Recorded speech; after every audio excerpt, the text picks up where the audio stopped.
কথা রাখলেন Bangladeshi sky driver Ashiq Chowdhury.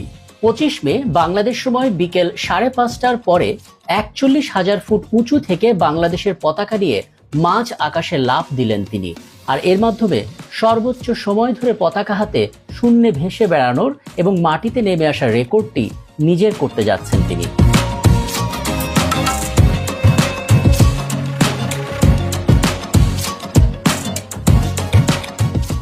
ঠিক এক সপ্তাহ আগে 71কে পুরো পরিকল্পনাটি জানিয়েছিলেন আশিক।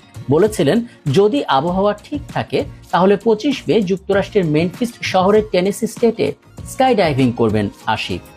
আবহাওয়া ঠিক ছিল